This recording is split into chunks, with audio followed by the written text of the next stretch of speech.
कुलकर्णी हे शहरातील एक खूप मोठे आणि नामवंत घराणे होते. त्या घराण्याचा एकुलता एक कुलदीपक समीर कुलकर्णी आपल्या घरापासून दूर पुण्यात उच्च शिक्षण घेत होता.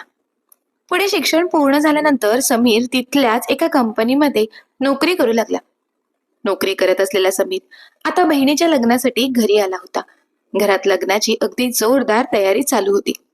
अशातच समीर घरी आल्यामुळे घरच्यांचा उत्साह अजूनच वाढला होता. समीरची बहीण प्रियंकाला तर खूपच आनंद झाला होता, कारण ज्याला ती हक्काने कोणतीही गोष्ट सांगू शकते किंवा त्याच्याकडे कोणतीही गोष्ट मागू शकते असा तिचा समीर दादा आता तिच्या लग्नाची तयारी करण्यासाठी आला होता. त्यामुळे प्रियंका आपल्या समीर दादाला सर्व गोष्टी आनंदाने सांगत होती. दादा, हे करायचं आहे, दादा ते करायचं आहे. समीर देखील आपल्या बहिणीची प्रत्येक गोष्ट ऐकून घेत होता आणि तिच्या कोणत्याही गोष्टीला नकार न देता ते पूर्ण करण्याचा प्रयत्न करत होता. लग्न म्हटलं की सगळ्यांच्याच आवडीचा विषय म्हणजे खरेदी. खरेदी कुठे करायची, कोणत्या कार्यक्रमासाठी कोणते कपडे घालायचे, मग कोणासाठी कोणत्या प्रकारच्या कपडे खरेदी करायचे, त्यावरून प्रत्येकाला आपली आवड विचारून या सर्व गोष्टींवर चर्चा होऊन प्रत्येक वेळी सर्वांच्या कपड्यांचा रंग कोणता असावा ह्याची सुद्धा चर्चा होऊन लगेचच खरेदीला सुरुवात सुद्धा झाली. कारण जास्त वेळ वाया घालून फायदा नव्हता. पुढे इतर गोष्टींचे सुद्धा नियोजन करायचे होते. त्याचप्रमाणे मंडप कोणत्या प्रकारचे असायला हवे, स्टेज कसा सजवायचा, हळदी समारंभामध्ये आणि लग्नामध्ये जेवणात कोणते पदार्थ ठेवायचे, त्यासाठी कोणत्या केटरर्सची निवड करायची, इत्यादी प्रत्येक गोष्टीचा विचार करून प्रत्येकाला ऍडव्हान्स देऊन बुक करून ठेवायचे होते. ठरल्याप्रमाणे अगदी कमी दिवसामध्ये सर्वांनीच खूप मेहनत घेऊन शेवटी प्रियंकाचं लग्न खूपच थाटामाटात आणि आनंदाच्या वातावरणात पार पडले.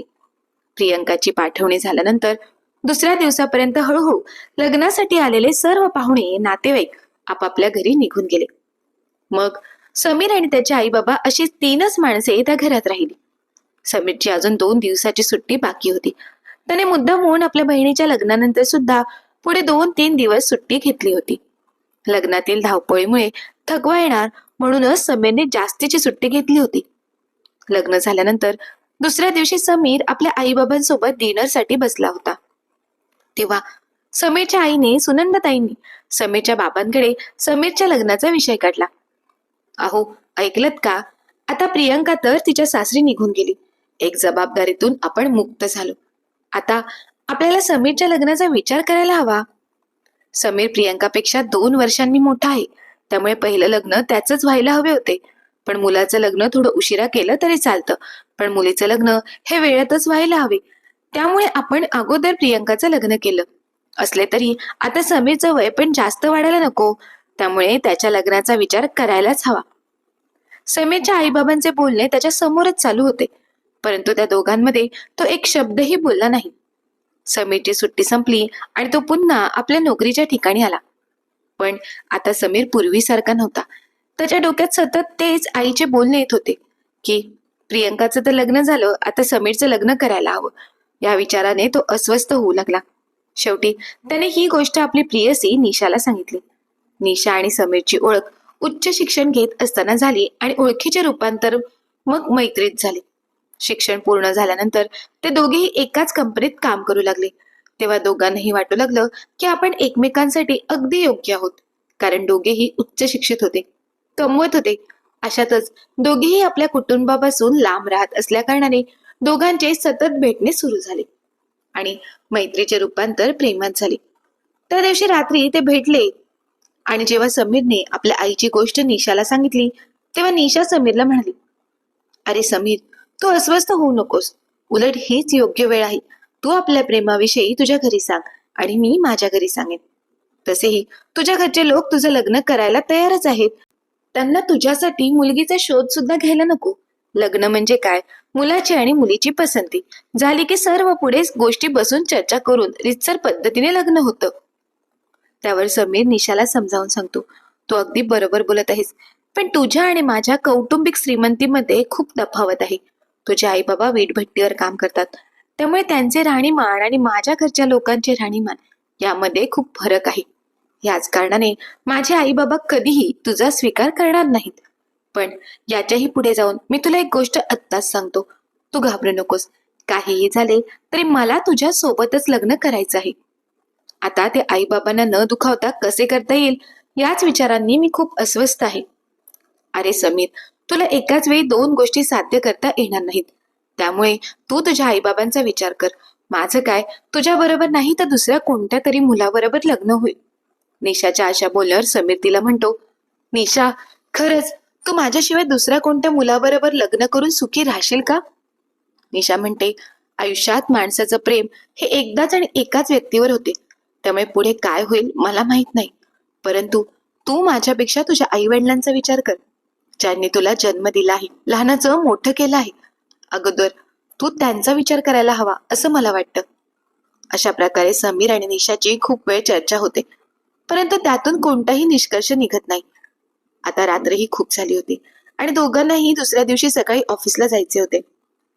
त्यामुळे ते दोघे आपल्या आपल्या रूमवर गेले. दोघांनीही झोपण्याचा प्रयत्न केला, परंतु दोघांच्याही डोळ्यावरची झोप कोसं दूर गेली होती. त्या रात्री समीरच्या खोलीत शांतता असली तरी त्याच्या मनात विचारांचे काहूर मजले होते. छताकडे पाहत असताना त्याने स्वतःशीच एक पक्का निर्धार केला. आता थांबायचं नाही. समाजात काय होईल, घरचे काय म्हणतील यापेक्षा निशाची साथ त्याच्यासाठी महत्वाची होती.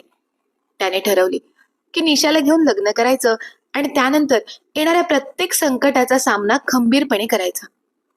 दुसरीकडे निशाला सुद्धा झोप लागणे कठीण झाले होते. तिचे डोळे ओले झाले होते. समीरवर तिचा जीवापाड प्रेम होतं, पण समीरच्या आई वडिलांच्या चेहऱ्यावरील अपेक्षा तिला टोचत होत्या. माझ्यामुळे समीर आणि त्याच्या आईबाबांमुळे दुरावा नको, हा विचार करून निशाने स्वतःच्या मनावर दगड ठेवला आणि निर्णय घेतला. समीरच्या आयुष्यातून कायमचं दूर जायचं. हाच मार्ग निशाला योग्य वाटला.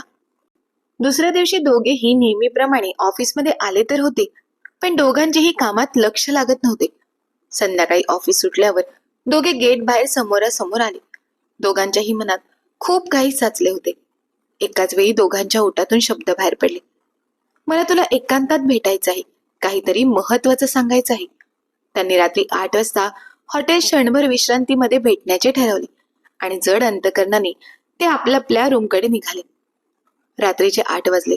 हॉटेलमध्ये मंद प्रकाश होता आणि कोपऱ्यातील एका टेबलावर समीर आणि निशा समोरासमोर बसले होते. समोर जेवण आले होते, पण दोघांनाही भुकेची जाणीव नव्हती. सुरुवात कोणी करायची हा मोठा प्रश्न होता. समीरला वाटत होते की आपण थेट लग्नाचा निर्णय सांगितला तर निशाला धक्का बसेल, म्हणून तो शांत बसून राहिला. शेवटी निशा धीर एकवटून म्हणाली, समीर, मला माहिती आहे तुला खूप काही सांगायचंय, पण त्याआधी माझं बोलणं ऐकून घे. मी खूप विचार केलाय. आपण एकत्र राहणं सध्या कोणालाच मान्य नाहीये. तुझ्या आई वडिलांच्या स्वप्नांचा आणि सुखाचा विचार केला तर मला वाटतं की मी तुझ्या आयुष्यातून बाजूला झालेलं बरं. माझं तुझ्यावर प्रेम आहेच, पण तुझ्या कुटुंबाच्या सुखासाठी आपण इथेच थांबायला हवं. निशाचे बोलणे ऐकून समीरच्या काळजाचा ठोका चुकला. त्याने क्षणभर डोळे मिटले आणि शांतपणे निशाचा हात हातात घेतला. निशा, तू फक्त इतरांचाच विचार केलास, माझा विचार केला आहेस का? तुला काय वाटतं, तू दूर गेल्यावर मी सुखी राहीन? मी काल रात्रभर विचार करून एक निर्णय घेतलाय. मला तुझ्याशिवाय माझं आयुष्य दिसत नाहीये. निशा, आपण लग्न करायचं. कोणासाठी नाही तर आपल्यासाठी. घरच्यांचा राग आज असेल उद्या नसेल, पण तू माझ्यासोबत नसशील तर माझ्या जीवनाला काहीच अर्थ नसेल. निशा स्तब्ध झाली. तिच्या डोळ्यातून अश्रुधारा वाहू लागल्या. एका बाजूले तिला केलेला त्यागाचा निर्णय होता आणि दुसऱ्या बाजूला समीरचा लढण्याचा विश्वास. हॉटेलच्या त्या मंद प्रकाशात दोघांच्या आयुष्यातील तो सर्वात शांत आणि गंभीर क्षण होता. आता दोघांनी आपापले निर्णय तर सांगितले होते, पण कोणाचा निर्णय ग्राह्य धरून त्यानुसार पुढे जायचं आणि कोणाचा निर्णय मागे सोडायचा हे कोण ठरवणार? कारण दोन व्यक्ती आपापले निर्णय आपापल्या बाजूने योग्य आहे हे पटवून सांगतात आणि आपल्या मतावर ठाम असतात. तेव्हा त्याच दोघांना निर्णय खूप कठीण जाते. शेवटी दोघेही कोणताही पक्का निर्णय न घेता हॉटेल बाहेर पडले. दोघेही समीरच्या कारमध्ये बसले. समीर आता निशाला तिच्या रूम पर्यंत सोडून त्याच्या रूमकडे जाणार होता. गाडी चालू झाली. काही अंतरावर गेल्यानंतर अचानकपणे वादळी पावसाला सुरुवात झाली. एवढं मोठं वादळ होतं की समोरचं काहीच दिसत नव्हतं. अशातच जोराचा पाऊस सुद्धा पडू लागला होता. त्यामुळे गाडीतून बाहेर सुद्धा पडता येत नव्हतं. समीरने गाडी एक रस्त्याच्या एका बाजूला उभी केली होती, परंतु त्या परिस्थितीमध्ये निशा खूपच घाबरली होती. पावसाचा जोर वाढतच चालला होता. रात्रीची वेळ होती. घाबरलेली निशा नकळत समीरच्या जवळ गेली आणि त्याला घट्ट मिठी मारली. त्या मिठीतच दोघांनाही त्यांचा निर्णय समजला. निशाने आपला विचार मागे घेतला आणि समीरच्या विचारांप्रमाणे चालायचं ठरवलं. म्हणून त्याच्याच दुसऱ्या दिवशी दोघांनी जाऊन मंदिरात लग्न केलं. त्या दिवसापासून ते दोघेही एकत्रच राहू लागले. लग्न होऊन 4 दिवस झाले असतील तेव्हाच समीरच्या आईचा फोन आला. समीर, येत्या रविवारी तू आपल्या घरी ये. मी आणि तुझ्या बाबांनी तुझ्या लग्नाचा विचार केला आहे. आपण बसून थोडा विचार करूया. आईचं बोलवणं आल्यावर समीरला गावच्या घरी जाणं गरजेचंच होतं. पण ह्यावेळी समीर एकटा नव्हता. त्याने निशाबरोबर लग्न केलं होतं, त्यामुळे जाताना तो निशाला बरोबर घेऊन गेला. रविवारच्या दिवशी समीर आपल्या गावच्या घरी पोहोचला तेव्हा त्याचे बाबा हॉलमध्ये बसले होते, तर आई स्वयंपाकघरात होती. समीरने घरात प्रवेश करताना निशाचा हात धरला आणि तिला सुद्धा आपल्या बरोबरीने घरात घेऊन गेला. आजचा तास दोघांनी बाबांना नमस्कार केला. तेव्हा समीरचे बाबा निशब्द होऊन निशाकडे पाहतच राहिले. तेवढ्यात समीरची आई सुनंदाताई स्वयंपाकघरातून बाहेर आल्या. सुनंदाताईंना सुद्धा दोघांनी वाकून नमस्कार करण्याचा प्रयत्न केला खरा. सुनंदाताई 2 पावले मागे सरकल्या आणि मोठ्याने ओरडल्या, हे कोण आहे आणि माझ्या पायाला हात लावून नमस्कार का करत आहे? समीर म्हणाला, आई, ही निशा आहे आणि आम्ही दोघांनी लग्न केलं आहे. आता ही माझी बायको आणि तुमची सून आहे. हे ऐकताच घरात जणू वीज कोसळली. सुनंदाताईंच्या चेहऱ्यावरचा राग क्षणात वाढला. त्यांचे डोळे लाल झाले. काय म्हणालास तू? लग्न केलंस आणि आम्हाला विचारायची सुद्धा तसदी घेतली नाहीस? सुनंदाताई थरथरत्या आवाजात म्हणाल्या. समीरचे बाबा अजूनही शांत बसले होते, पण त्यांच्या चेहऱ्यावरचे भाव बदललेले होते. त्यांनी समीरकडे एकटक पाहिलं. समीर धीर एकवटत म्हणाला, आई, परिस्थिती अशी होती की आम्हाला अचानक निर्णय घ्यावा लागला. पण मला माहित होतं एक ना एक दिवस तुम्हाला सांगावंच लागेल. म्हणूनच आज मी निशाला घेऊन आलो आहे. अरे, तू आमचा मुलगा आहेस की नाही, घरातल्या मोठ्यांना विचारणं, त्यांची संमती घेणं ही परंपरा नाही का, की शहरात जाऊन सगळं विसरलास? निशा शांत उभी होती. तिचे हात थरथरत होते, पण तिने स्वतःला सावरत पुन्हा एकदा सुनंदाताईंच्या पायाजवळ वाकून नमस्कार करण्याचा प्रयत्न केला. आई, मला माफ करा. आमच्याकडून चूक झाली असेल तर, पण माझा हेतू तुमचं मन दुखवण्याचा नव्हता. सुनंदाताई निशाचा हात झटकत म्हणाल्या, मला आई म्हणू नकोस. कोण कुठली मुलगी घेऊन आलास आणि म्हणतोस ही माझी बायको आहे? समीरच्या मनाला ते शब्द टोचले. आई, असं बोलू नकोस. निशा खूप चांगली आहे, शिक्षित आहे, समजूतदार आहे. मी तिच्यावर प्रेम करतो. बाबांनी पहिल्यांदा आवाज काढला.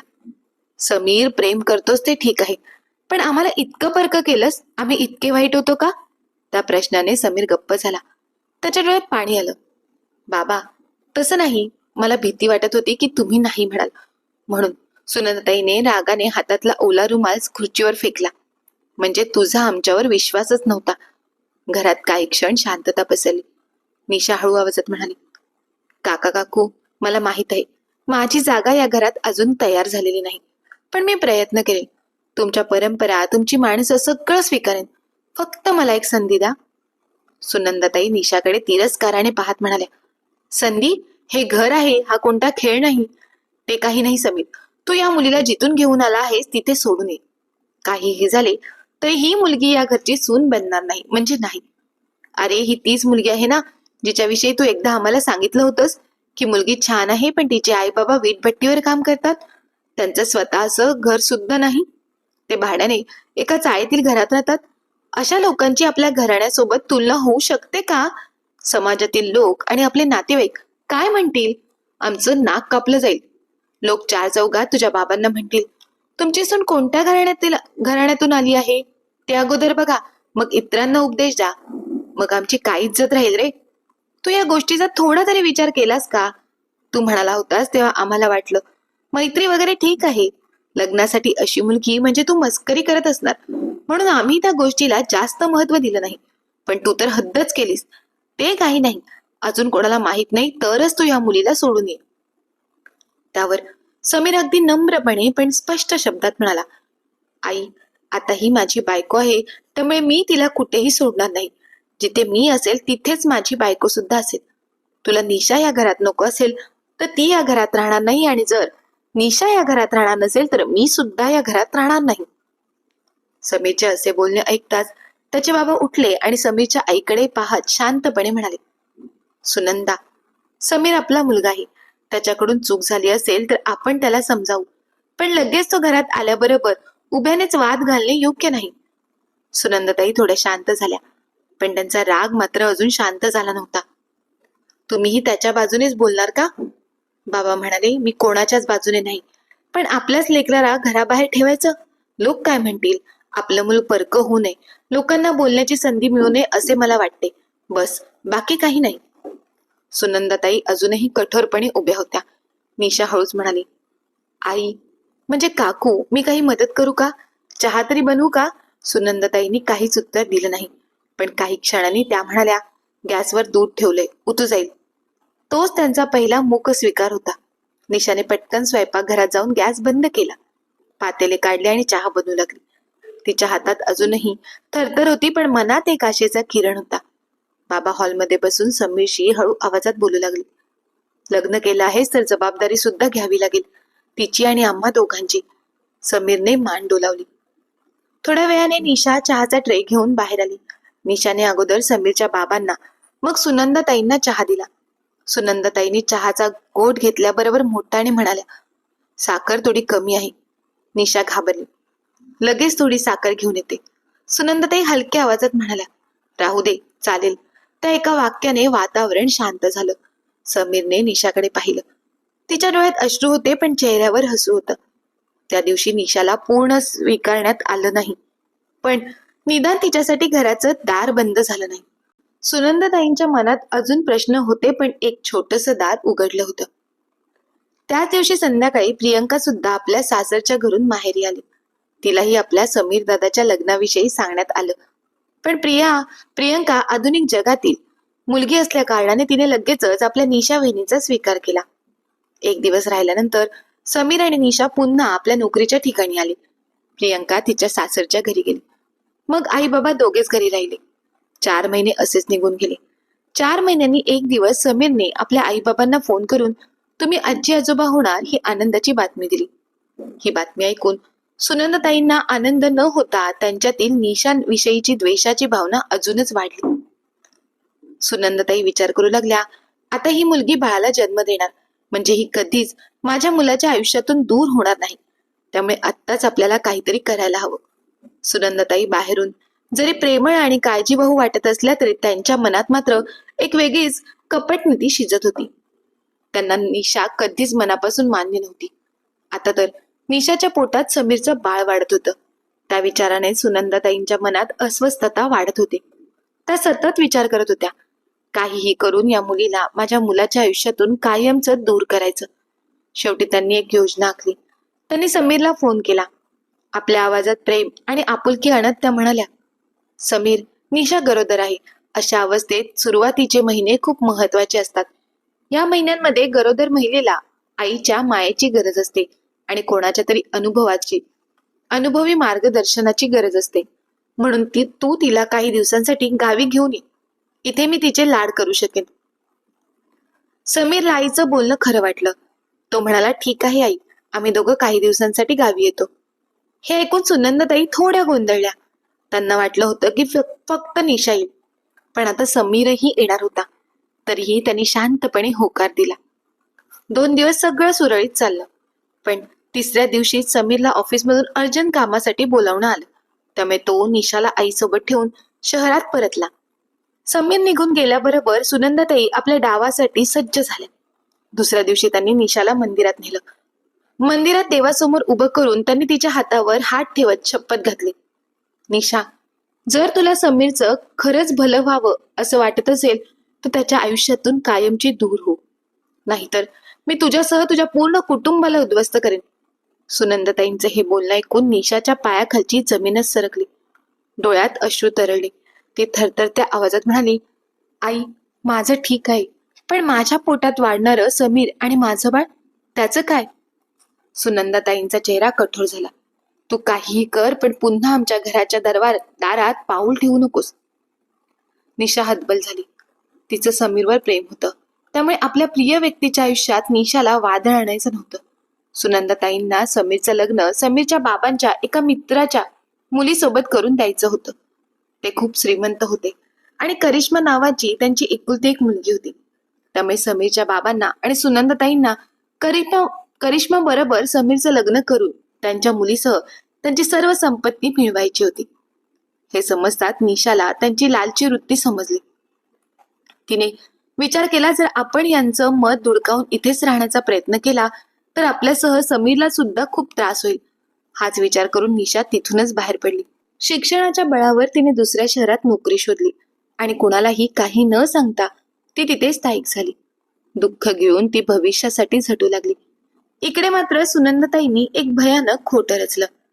त्या दिवशी शहरात खरंच काही मुलींना गुंड्यांच्या टोळीने पळवून नेल्याची घटना घडली होती.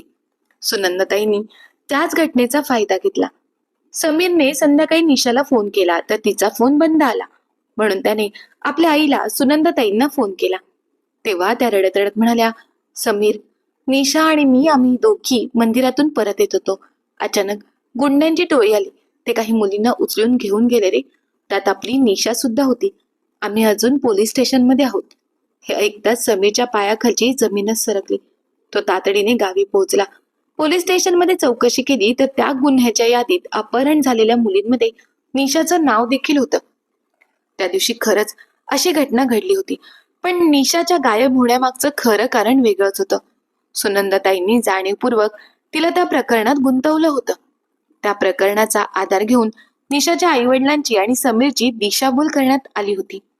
पुराव्यांपुढे समीरला आईचं बोलणं खरं मानावंच लागलं. त्या दिवसापासून समीर बदलला. समीर त्या क्षणापासून शांत शांत राहू लागला. त्याचं कोणत्याच गोष्टीत मन लागत नव्हतं. तो घरापासून दूर गेला होता. डोळ्यात कायम हरवलेपणा, मनात न संपणारा प्रश्न, माझी निशा कुठे असेल? आणि दुसरीकडे एका अनोळखी शहरात निशा आपल्या पोटात वाढणाऱ्या बाळाला घेऊन नोकरी करत होती. काही महिन्यांनी निशाने एका मुलीला जन्म दिला. आपल्या तानुल्या मुलीला कुशीत घेऊन ती रोज एक नवा संघर्ष जिंकत होती. पण निशाची मुलगी जशी थोडी मोठी झाली तेव्हा ती आपल्या आईकडे आपल्या बाबांविषयी विचारणा करू लागली. निशा प्रत्येक वेळी आपली मुलगी वेदिकाला काहीतरी सांगून विषय बदलायची. पण जेव्हा ती मुलांमध्ये खेळायला जायची तेव्हा त्या मुलांच्या बाबांना पाहून ती पुन्हा पुन्हा निशाला एकच प्रश्न विचारायची की आई, सर्वांचे बाबा आहेत, मग माझे बाबा कुठे आहेत? शेवटी निशा म्हणाली, अगं बाळा, तुझे बाबा नोकरीनिमित्त खूप दूर परदेशात राहतात, त्यामुळे त्यांना इकडे येणं शक्य होत नाही. त्यावर वेदिका म्हणाली, अगं आई, माझे बाबा कसे दिसतात हे सुद्धा मी कधी पाहिलेलं नाही. प्लीज तू एकदा माझ्यासाठी बाबांना बोलावून घेशील का?